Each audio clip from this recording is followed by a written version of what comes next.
Welcome to SST College of Arts and Commerce. This is SST Edupedia. Myself, Assistant Professor Sadhna Chatlani. Today I am going to explain the concept of stress and its types.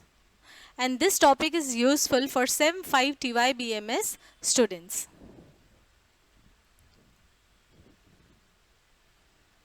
First of all, coming to the word stress. When we hear this word stress, we take it negatively, right? But it is not always the same. Some amount or some extent of stress for a respective person is also positive. Stress, what is it exactly? The changes that we come across in our surroundings. These changes expect acceptance and adaptation from our side. But what do we show them in return? We show physical, emotional, mental, and psychological changes in our body towards these changes. That is why we often come across this word stress. And yes, it affects us in multiple ways. It affects us emotionally, physically, psychologically, and also mentally. Coping up with stress is possible. Running away from stress is not a part and is not also good from our age. Stress needs to be managed in multiple ways like relaxation, following your hobby, like swimming, meditation, concentration, etc. Since stress is become a part of our day-to-day life, we cannot run away from it. We have to cope it up. We have to manage it efficiently. Now coming to the features of stress. Stress can be positive. Yes, the positive stress that we feel is termed as eustress. For example, when this child is going to the school for the first time, the child is so excited. At the same time, he is also nervous that whether he will be accepted from the new surroundings or not. So this stress is positive. Stress can be negative. Yes, negative stress is called as distress.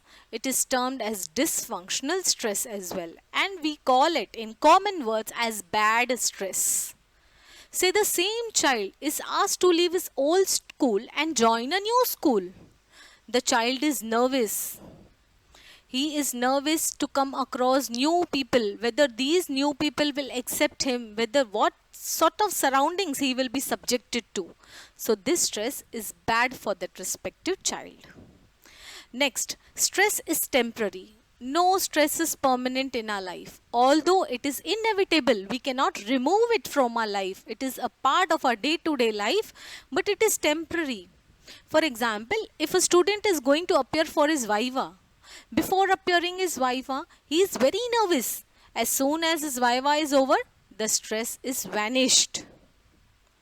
Next, stress remains for lifetime. Yes, it is a part and parcel of our daily life. We have to cope it up as I told you, but you have to manage it efficiently in multiple ways. But you cannot run away from stress. Even a small child, if you ask him what stress he is having, he will tell you whether my mom will let me go to play with my friends in the evening or not. It is a stress for him. Stress is relative.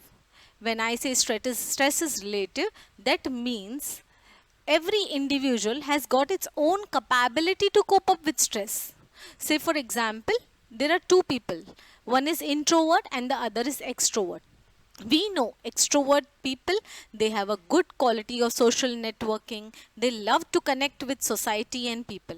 But introverts, on the contrary, they love to stay in isolation. At the same time, if I ask the introvert personality individual to come and socialize, he will feel stress. Why? Because he does not have the capability to cope up with that particular surrounding. Next, stress can affect our health. Yes, stress affects our health depending upon the prolonged period that we are subjected to. Sometimes it affects emotionally, sometimes physically, sometimes psychologically as well. Next, stress is unavoidable but can be managed. Yes, we come across teenagers, they have a very instinct and a likingness for soothing music. So, whenever they feel stress, they listen to this smoothing music and they come out of stress. Now, we'll start with types of stress. There are different types of stress. The first type is physical stress. Physical stress is a stress which affects our body and its organs. The main causes for them, this type of stress is the working scenario, no work life balance these days that we come across, right? So, physical stress, our whole body is suffering, sometimes muscular pain, sometimes our neck pains, our shoulder pains. Next, emotional stress. Emotional stress is in our thinking, that is, the stressful thought forms, the negative feelings, the aggression that we develop towards our work environment from time to time.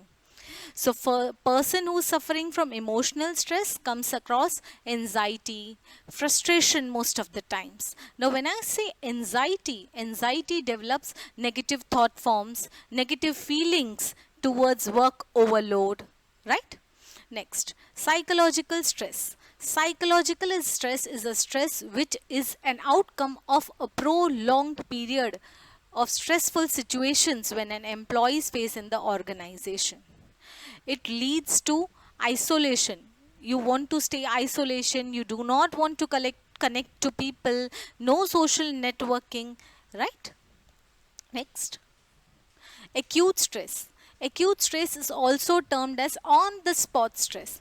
Say, for example, a student is scared of a particular teacher and the teacher is crossing by in the college premises. The student is facing stress, and as this teacher passes by, he is again relaxed. So, acute stress is a stress which is only subjected to a person for a very small period of time. Next comes chronic stress. Chronic stress is a very dangerous stress. It can lead to multiple severe disorders like breakdown of nervous system, cardiac problems to a person as well, and it is an outcome of a stress which is faced by a person for a very prolonged period of time. Distress. Distress is negative stress, it is bad stress, it is dysfunctional stress. This stress is resulting from frustration because of lack of concentration. When a person is asked to focus on a respective area or respective task or duty for a long period of time, then he is facing distress. Eustress. Eustress is positive stress. This stress is good for improving the productivity of an employee in the organization. Many a time, employees in the organization are given up challenging jobs. They accept them, they work on it, and they come up with innovation and creativity. So, this stress is positive. Hyperstress. Hyperstress is experienced by an employee when he is given generally deadlines to complete a large amount of work which he has never completed or performed in that respective period of time. Hypostress. Hypostress is generated when an employee is asked to perform the same repetitive job or duty for a very long period of time. So, this monotonous task, this monotonous nature of the duty that he is performing, it leads to boredom and eventually leads to hypostress.